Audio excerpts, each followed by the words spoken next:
nikech kata mana rawere bende tinde yudore e akere kike ma kamagi nyakwarom ga juang. Kuom ranyisi kineno kamana rawera ma bende nonego osiepne ma nyako multimedia. Rawera ma pod tin maka cases ma kamago awach kata no ng'adne buch twech nikech ang'eni mano en case ma pod inactive ma bende pod iluwo nyaka sani.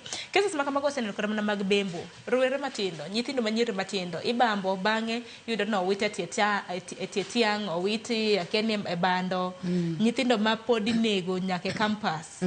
Jackie, adaro mar mondo milos gi nyithindo ahinya nyarowere nikech ang'eni giseloro skul bende gineno chenro ma kama nikech bang' nek mi itime udi kwan samalo 20 bende wacho ni gin nek ma bende nyidendi mine noyudo kuonde mag lamoro public spaces.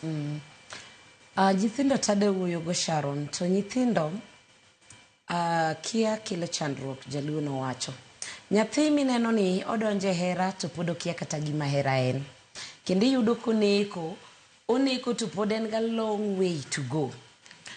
Adieri makende en nadwa nyisi ni ka in nyathi ma pod somo, concentrate on one thing at a time. Hera nitie, hera ibro yudo, onge gima ringo weyi. To bende kaponi yudo jahera ni obed nyathi obed ng'ama duong', to isebet kode mineno ka ok truste, ineno kionge kode gi trust, yore ne ok ine kalerni. The best way, weri gi ng'ano mos, nyiri ng'eny, inyuolo pile, chuo be the same. Don't nego ng'ato, don't yudori e shida because of ng'ato.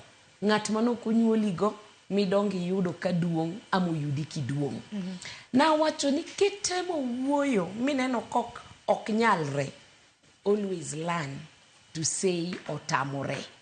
To kwa Nyasaye omi the right person. Wechuno gik moko. Nyathi ma nyako, nyathi ma wuoyi ma pod dongo, dwaro ni ing'e gimidwaro to puonjri ga kwayo Nyasaye gimidwaro.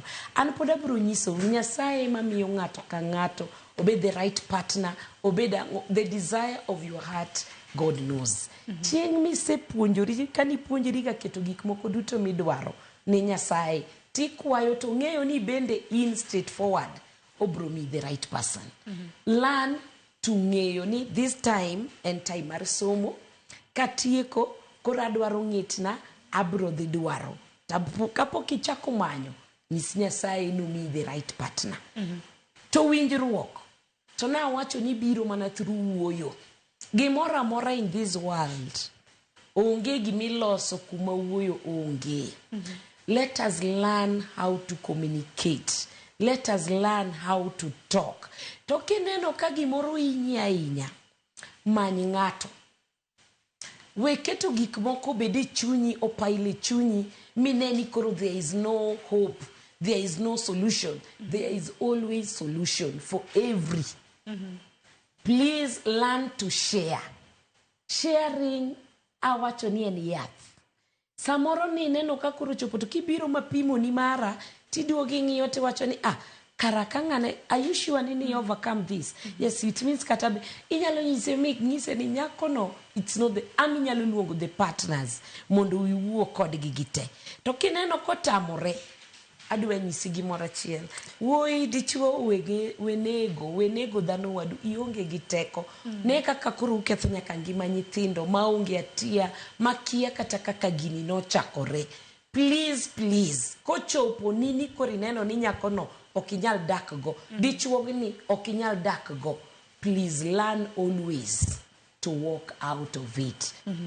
Obed nyako, obed nyathi, obed dhako, obed mama, obed dichuo. The best way en wuoyo kotamore, give it a break. Kata kok weru to nyalo step aside for a period of time. Mondo ne ane kasira cha nyalo dok piny. To nego ng'ato to wadagi kendo wanyiso chuo kata mon matimo ma negruok wadagi with all means. Nyasaye ok oyiema. Mana kamano takeni wakili neno